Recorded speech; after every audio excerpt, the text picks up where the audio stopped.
করা যায় না। তো এটা বিচার করবেন আপনারা। আমার অনুরোধ থাকবে, আমি যেটা বললাম, যেহেতু যে নেতা আমাদের দীর্ঘদিন শত হামলা মামলা নির্যাতনে আমাদেরকে আগলে রেখেছেন, আজকে সময় এসেছে তার প্রতিদান দেওয়ার। আপনাদের কাছে অনুরোধ থাকবে, আপনারা যারা এখানে এসেছেন তাদের কাছে ভোট চাওয়ার আমার কিছু নাই, প্রতিদান চাওয়ার কিছু নেই, কারণ আপনারা দলকে ভালোবেসে এখানে এসেছেন। কিন্তু আপনাদের এই কয়টা ভোট দিয়ে কিন্তু আমার নেতা এমপি হতে পারবে না। আপনাদের পরিবার, আপনাদের আত্মীয় স্বজন, বন্ধু বান্ধব সবাইকে উৎসাহিত করতে হবে আমার নেতা ব্যারিস্টার হাসান রাজী প্রধান সম্পর্কে।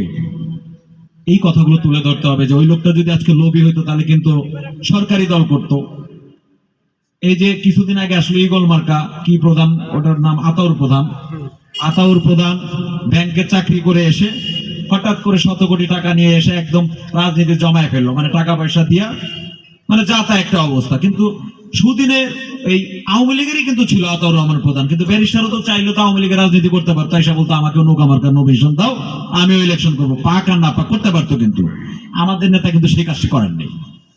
আমাদের নেতা সঠিক পথে ছিলেন, গণতন্ত্র মুক্তির আন্দোলনে বরাবর আমাদের সাথে কাঁধে কাঁধ রেখে যুদ্ধ চালিয়ে গেছেন এবং আমাদেরকে সাহস দিয়ে গেছেন, তোমরা রাজপথে থাকো, আমি তোমাদের সাথে আছি, যে কোনো কিছুতে তোমরা আমাকে পাবা।